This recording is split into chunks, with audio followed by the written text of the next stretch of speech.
Butcho, sa tingin mo, ilang taon na ako? Kung titingnan kita sa buhok, parang 18 ka lang. Wow. Pag nakatalikod naman, parang 16 ka lang. Sa kutis mo naman, parang 22 ka lang. Bali 56 years old lahat.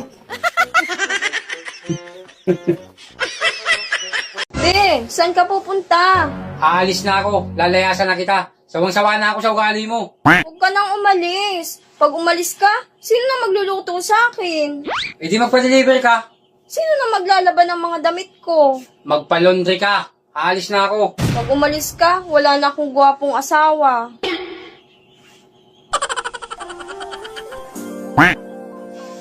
Parang tanga.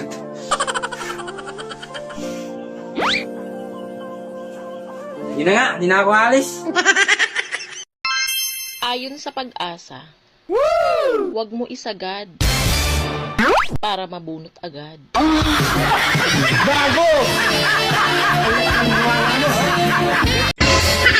Pulis ka ba?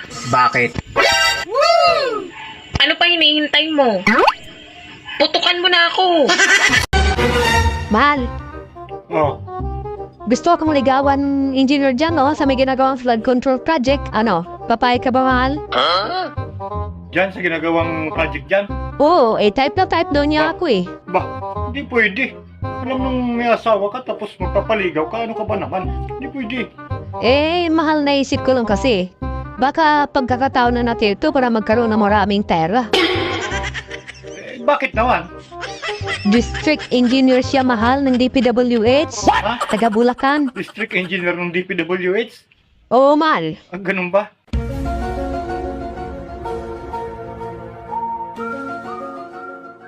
Sige, ganito, alis ako mamayang gabi, tapos papuntahin mo siya dito pagtulog ng mga bata.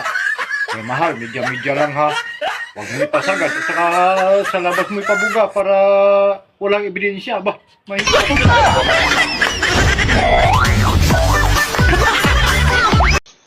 Uhan, bakit ang tagal mo nakauwi? Kanina pa ako nagantay sa'yo. Nagugutom na ako eh. Pasensya ka na, Han. Pinagkaguluhan kasi ako ng mga babae sa labas eh. Bakit ka naman pinagkakaguluhan? Lahat kasi ng babae na nasa lubong ko sa labas nakatingin sa akin. Ang laki daw kasi ng bukol ng harapan ko. Oh? Tapos ano sabi nila? Biro mo, niyaya ako ng mga babae sa labas, one night stand lang. Ang malupit pa doon, ako pa yung babayaran nila. Alam nila na sulit na yung ibabayad nila sa akin. Grabe talaga. Pinagkakaguluhan ako sa labas. Ang lupit talaga ng fighting spirit ko. Ay sus, nagyabang ka na naman. Hindi ba nila alam na lugi sila sa'yo? Grabe ka naman, paano sila maging lugi? Sila pa nga mismo nagsabi na sulit daw sila sa akin. Ay hindi ba nila alam na itlog lang yung bumubukol sa'yo? Huwag ka naman ganyan. Oo, pangit ako. Pero kahit kailan, never kong ikakahiya ang aking muka. Alam niyo kung bakit? Dahil ang masarap, wala sa muka, nandito sa baba. Kuya, Bakit? mahilig ka ba sa malaking lupain? Yan ang matagal ko nang hinahanap-hanap. Yung malaking lupain at malapad. Itong akin, malaki din. Kayo malaki rin? Gago! Maganda yan. Baka gusto mong pasyalan. Ha? Pwede pa siyalan? Baka madamo yan. Magastos pa ako. Be, may tatanong ako sa'yo. Ano yun? May lahi ba kayo? Kami? Oo. Ano, lahi kami ng Bombay na may pagka-Koreano. Ano mo yung mata ko? Singkit. Kaya palang pogi-pogi mo. Parang tanga to eh. Kayo, anong lahi nyo? Lahi kami ng mga sinungaling. Saan ka galing? Sa mga alaga kong manok, kailangan kasi nilang himasin para masanay sila at saka para gumanda yung mga balahibo nila. Ah, kaya pala. Bakit? Napansin ko kasi na medyo magulang balahibo ko sa baba. Yun pala ang dahilan kasi hindi mo hinihimas. Puro kakalukuhan. Kailangan ko kasi alagaan yung manok ko na yun kasi panari yun. Mas inuuna mo pa yung manok mo kaysa sa akin. Magkaiba naman kasi yung manok tsaka ikaw. Minsan mo na nga lang ako hinihimas eh. Samantalang yung manok mo, araw-araw. Huwag ka na magtampo. Ganito kasi yan. Ipaliwanag Huwag ko ka na sa'yo. magpaliwanag. Bakit mas gusto mong himasin ang manok mo kaysa sa akin? Sagot!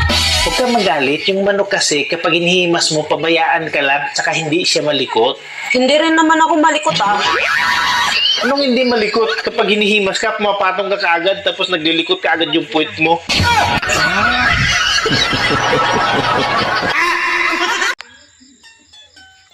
Hello? Hello, sino po sila?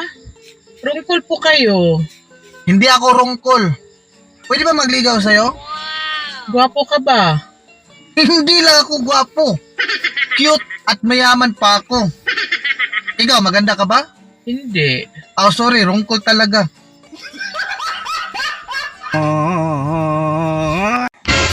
Kuya pabili? Ano po yun? Modest? Modest, wait lang ha. Ito po, Magkano? 200 po. Parang mahal. Ay, may promo po kami ngayon. Libre na po ng labor. Labor? Ano Ako, labor? ako na rin maghugas. Ako na magkakabit. Ha?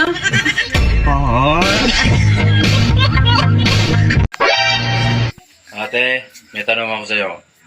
Ano yun? Kung sakali pang lumaki ang junjung ko, matutuwa ka. Yun ang pangarap namin.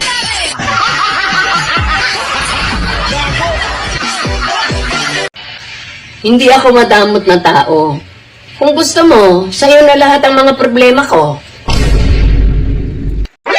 Kaya sabihin nga pala ako sa'yo. Ano yun? Good news at saka bad news. Ano nga? Sabihin mo na. Makikipag-walay na ako sa'yo. Ganun ba? Ano naman yung banyos? Anak ka ng O bakit tulala ka? Ano na namang iniisip mo? Iniisip ko yung pera ko, Benz. Bakit? Nasaan ba yung pera mo? Nasa isip ko. Mahal, kung magkakabalikan ba kami ng ex ko, okay lang? Okay lang. Talaga? Okay lang? Okay lang. Nagkabalikan na rin naman kami ni kumpare mo. Joke lang eh. Sagad na ako sa puyat.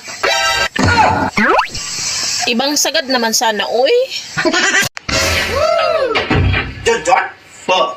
Ginamit mo ba yung face care ko? Alin dun? Yung maliit ba na buti doon na kulay blue? Yung shampoo? Ay, ginoo ko.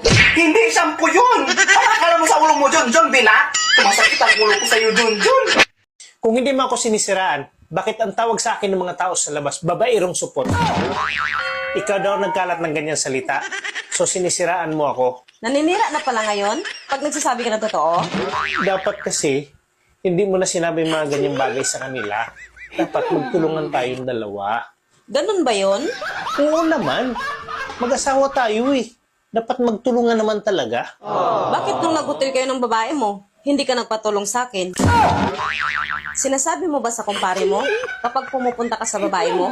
At kung ano-ano ang ginagawa nyo? Sinasabi mo ba sa kanya? Oo. Sinasabi ko sa kanya, lahat ng sikreto ko, alam niya. Pinatagilid mo yung babae, ano?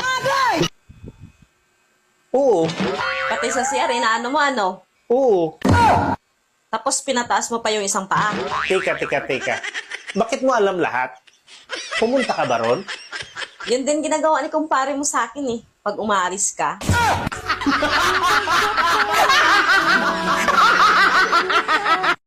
Maraming salamat kasi nandyan ka nung nabigo ako. Nandyan ka rin nung nagipit ako. At palagi kang nandyan kapag may problema ako. Kaya sa tingin ko, ikaw yata yung malas sa buhay ko.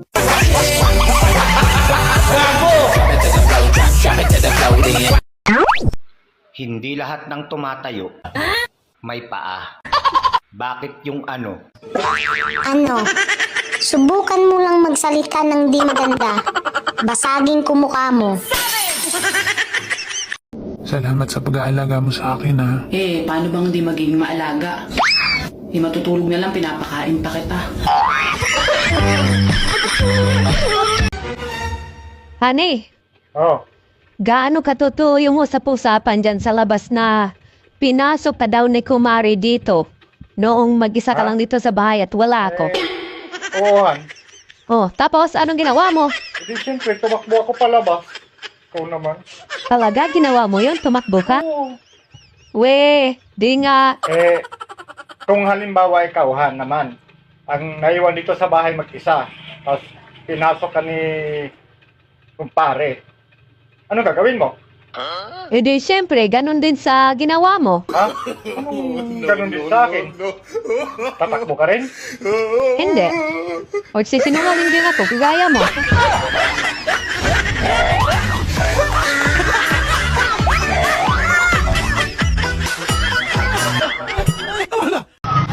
Alam mo, mahal, naisip ko lang. Kesa naman kumuha ako ng babaeng bayaran, sa'yo ko na lang ibibigay yung pera ko. Diba? Mahal, halika, doon tayo sa kwarto. Napakahayop mo talaga. Ano ang kala mo sa akin? Bayarang babae? Ha? Pok? Asawa pa naman kita. Tapos gagayanin mo lang ako? Kung si kumpare nga di ko sinisingin, ikaw pa na asawa ko? Pisti ka? Yawa ka. Kuya, gusto mo magkapera? Simple lang gagawin mo. Pasok ka sa imbornal ko.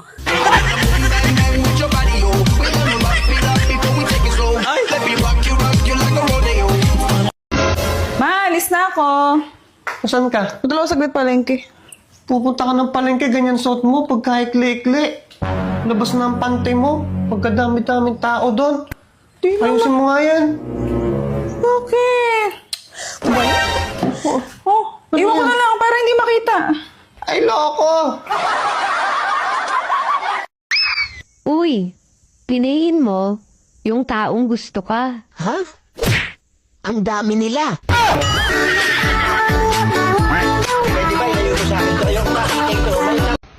Yung alam mo na ngang mabaho, pero bakit di mo maiwasang amuyin? Huy, pwede manligaw? Pwede naman, basta wag sa akin.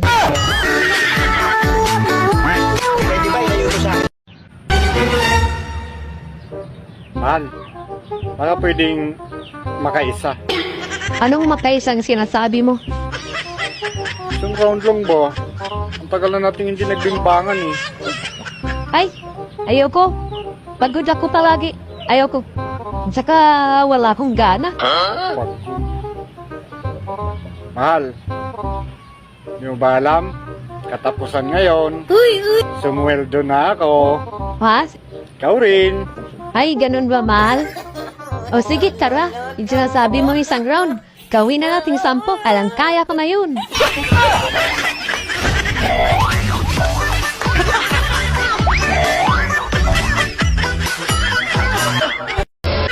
Nagugutom ka ba? Gusto mo sa'yo na tong monay ko? Huwag mong sabihing ikamamatay mo kapag nawala siya. Huwag kasi puro siya. Kumain ka ng iba.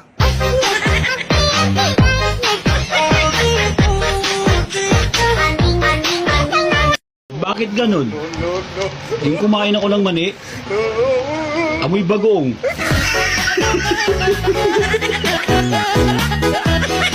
Mga tao, no? Buti ka pa. Hindi ka pa nagagalit, pangit ka na.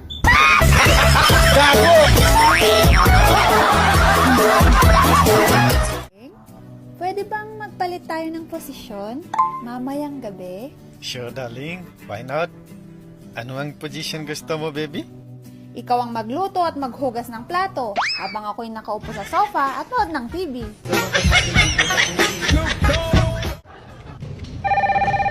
Line 2, hello? Hello, Mang Ernie. Pwede po magtanong? Ano yung katanungan? Sino po ba yung unang-unang arkitekto? Ang pinakaunang arkitekto ay si Eva. Bakit po? Dahil siya ang unang nagpatayo. Ganun po ba? Pwede ho isa pa po? Pwede. Sige. Sino naman ho ang pinakaunang estudyante? Ang pinakaunang estudyante ay si Adan. Bakit po? Dahil siya ang kauna-unahang pumasok. Miss, totoo ba pag December nagbibigayan? Oo naman. Panahon kasi ng mababait at huwag magdamot. Ganun ba? May 100 ka dyan? Wala!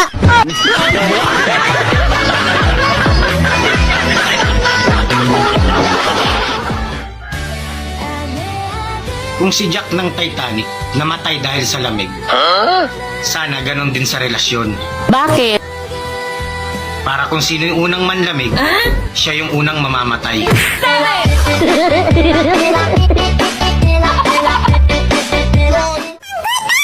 Ang gusto ko sa isang babae, yung maganda, mahaba ang buhok, yung mabait, mapagmahal, makadiyos. Higit sa lahat, yung matipid, yung walang utang, mayaman, yung kayang bayaran lahat ng utang ko.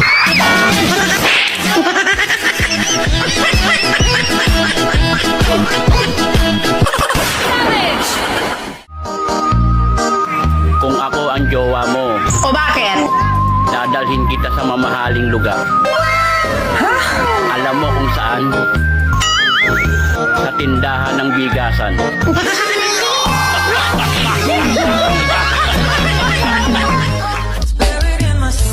Yung partner ko, lagi kong nahuhuling nakatingin sa akin. Hindi ko alam kung napupugian ba siya sa akin o nagsisisi na.